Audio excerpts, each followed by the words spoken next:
Hello, hai. Assalamualaikum dan salam sejahtera.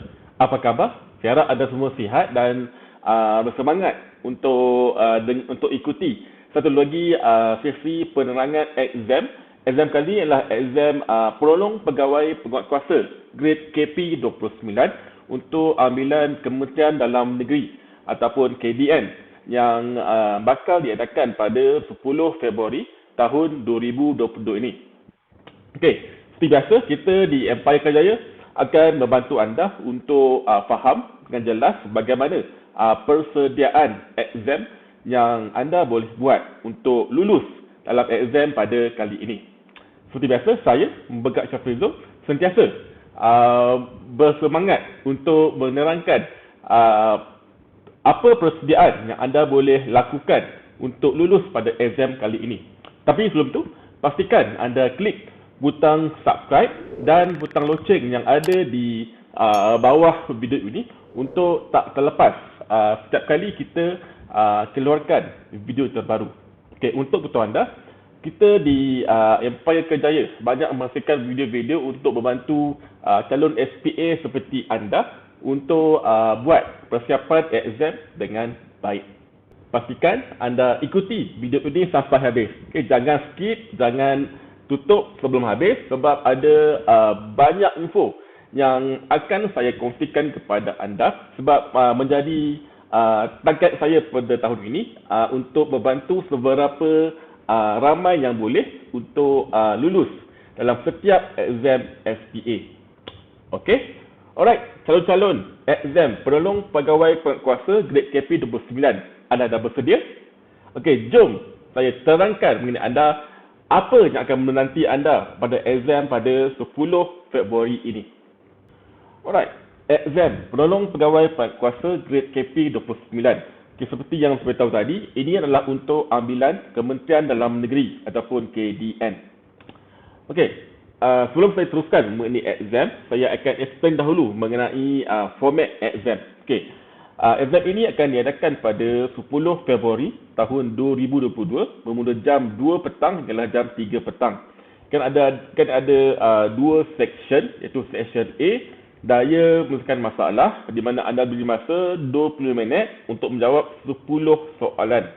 Dan juga section B, kefahaman bahasa Inggeris, di mana anda ada beri masa 20 minit untuk menjawab 20 soalan. Okey, ramai yang rasa lega bila mereka lihat section A ini hanya 10 soalan yang anda perlu jawab dalam masa 25 minit. Tapi harus ingat walaupun masanya sama, kalau bagi anda yang calon yang pernah menjawab exam SPA sebelum ni, section A ni daya menyelesaikan masalah di mana biasanya dia diberi 20 soalan dan perlu jawab dalam masa 25 minit.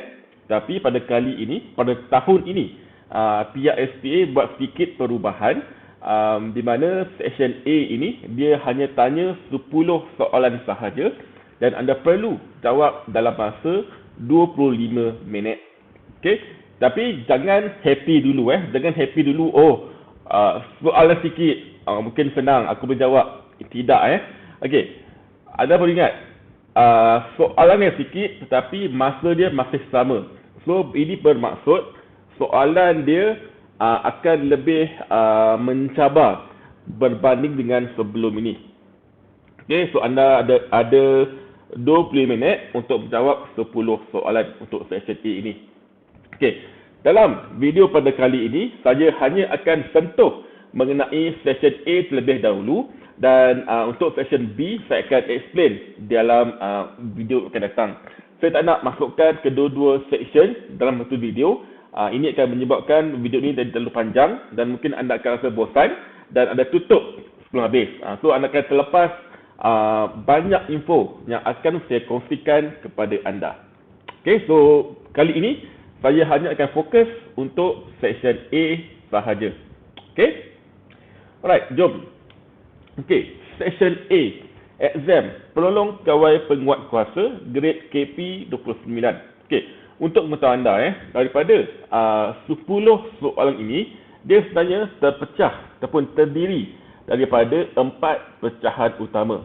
Ini sebab untuk menguji tahap penguasaan matematik dan tahap penyelesaian masalah anda.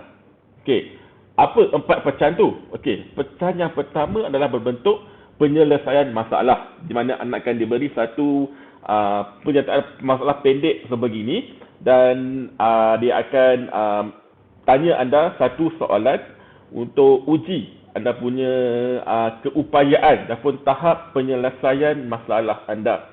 Okey, biasanya untuk soalan yang pecahan yang pertama ini, dia punya cara pengiraan dia tak panjang. Anda hanya just perlu congak sahaja. So anda perlu pantas menjawab untuk pecahan yang pertama ini. Dan biasanya soalan ini dia tidak memerlukan anda untuk tekan calculator. Okey. Kalau lihat sini nampak dia tanya berapa ekor pilihan Pak Mat. So ini anda tak perlu nakkan calculator.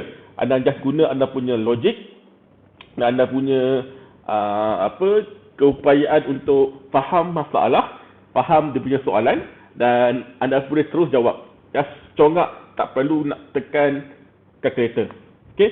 Dan biasanya untuk pecahan yang pertama ini dia soalan dia lebih mudah dan lebih bersifat direct sahaja. Okey. Seterusnya. Okey, untuk pecahan yang kedua. Pecahan yang kedua ni pula dia lebih kepada interpretasi data, di mana anda akan diberi satu jadual, graf, susunan nombor, plot dan sebagainya dan diminta anda untuk analisa data yang diberikan. Okey, sama juga seperti pecahan yang pertama. Pecahan yang kedua ini juga biasanya tidak memerlukan anda untuk tekan calculator. Jadi dia lebih straight to the point, lebih mudah lah, lebih straight. Okay? Alright, itu untuk pecahan yang kedua. Pecahan yang ketiga inilah yang biasanya ramai calon yang tewas, ramai calon yang lemah, ramai calon yang give up disebabkan oleh pecahan yang ketiga ini. Okey, pecahan yang ketiga ini dia lebih kepada berbentuk asas ataupun logik matematik.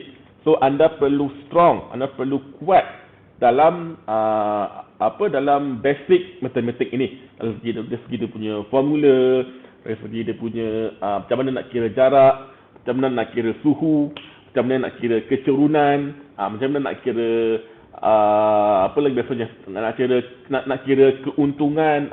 So ini antara contoh soalan ataupun contoh topik yang biasa ditanya dalam pecahan yang ketiga. Dan pecahan ketiga ini memerlukan anda untuk tekan calculator supaya lebih pantas menjawab. Okey, so sediakan calculator untuk menjawab soalan pecahan yang ketiga. Jadi memang dia biasanya akan sedikit memberi cabaran lah, terutamanya kepada mereka yang lemah dalam matematik. Okey, clear Alright, seterusnya. Okey, pecahan yang keempat. Keempat ni juga biasanya juga memberi cabaran. Cabaran kepada ramai calon, terutamanya mereka yang tidak biasa melihat soalan IQ test. Okey.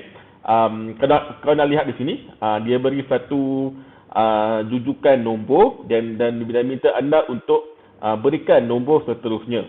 Kadang-kadang dia akan kosongkan nombor di depan, kadang-kadang dia akan kosongkan nombor di tengah supaya dia tujuannya adalah untuk menguji bagaimana anda berfikir, bagaimana anda boleh selesaikan IQ test yang diberikan. Okey, ulang balik, pecahan yang ketiga dan pecahan yang keempat ini memang akan memberi cabaran kepada anda, terutamanya kepada mereka yang lemah dalam matematik. Okey, so bagaimana untuk lulus, bagaimana untuk skor, bagaimana untuk lepas dalam section A ini? Jawapannya mudah. Okey, anda perlu buat banyak latihan. Kalau anda just setakat hafal formula keturunan, hafal formula kira jarak, hafal formula kira isi padu, itu tak cukup. Tak guna kalau hafal, tapi anda tak dapat tahu ataupun tak expert untuk gunakan formula tersebut. Okey. So untuk mahir, untuk gilap kembali anda punya anda punya skill dalam matematik tu, anda perlu buat banyak latihan. Okey. Selain daripada hafal formula, anda perlu buat banyak latihan supaya anda punya kemahiran tu akan digilap. Saya faham mungkin anda last guna matematik, last guna formula keturunan, last guna formula Ispadu tu masa SPM ataupun masa di college ataupun masa di universiti dulu kan, dah lama. So mungkin anda dah lupa ataupun anda dah macam tak berapa mahir dah macam mana nak guna formula tu. So salah satu cara yang anda boleh buat untuk meningkatkan anda punya kemahiran adalah dengan buat latihan. Okey. Jangan risau. Setelah lagi dalam next slide saya akan tunjukkan kepada anda bagaimana ataupun di mana anda boleh dapatkan beberapa contoh soalan untuk anda buat latihan. Okey, jangan risau. Saya akan explain sekejap lagi. Alright, seterusnya. Okey, ini adalah antara topik-topik popular untuk section A untuk pecahan yang ketiga ini, iaitu soalan matematik. Okey, so pastikan anda mahir dalam operasi pecah ringkas, kira peratus kenaikan, peratus keuntungan, kira conversion, pecahan ke peratus ke pecahan, kira hal laju, kira persamaan linear, kira kecerunan, buat bentuk piawai, kembangkan algebra, kira irti padu bongkah, kira mean, median dan mode. Okey, pastikan anda mahir. Selain pada hafal, pastikan anda buat banyak latihan ke semua topik yang saya mention dalam slide ini. Okey, pastikan anda betul-betul mahir sebab ini adalah antara soalan yang selalu ditanya dalam exam, dalam mana-mana exam SPA. Okey? Clear ya? Alright. Okey, seperti yang saya mention tadi, untuk lulus, untuk gilap anda punya kemahiran matematik itu, anda perlu buat banyak latihan. Okey, so salah satu cara untuk anda buat latihan adalah anda dengan join channel Telegram ini, di mana dalam channel Telegram ini saya akan berikan kepada anda nota serta beberapa contoh soalan lengkap dengan jawapan supaya anda boleh buat latihan dan boleh gilap semula anda punya kemahiran tu yang mungkin dah lama anda tinggal. Okey, pastikan anda join sekarang dengan klik link ini yang saya ada tinggalkan di ruangan description, okey, di bawah video ini. Namun kalau anda tak ada Telegram, tak perlu risau, anda juga boleh join mailing list ini di mana saya juga akan kongsikan contoh soalan, nota dan jawapan terus ke email anda. So anda boleh pilih sama mana join Telegram ataupun nak join email ataupun nak join kedua-dua. Okey, lagi bagus sebab info tu dapat lebih cepat. Okey, saya harap anda faham, dah clear dan dapat sedikit gambaran bagaimana bentuk soalan yang ada dalam session A ini. So pastikan anda join channel Telegram yang saya berikan di bawah ini, di bawah video ini, supaya anda boleh download nota dan juga contoh soalan untuk anda buat latihan. Okey, mula daripada sekarang. Walaupun exam tu lambat lagi, mula daripada sekarang supaya persiapan anda tu lebih baik dan tidak kelam kabut bila dah menjelang lagi beberapa hari sebelum exam. Okey, alright. Saya rasa sekian dahulu untuk video pada kali ini. Nantikan saya akan keluarkan pula video untuk section B, iaitu berkaitan dengan bahasa Inggeris.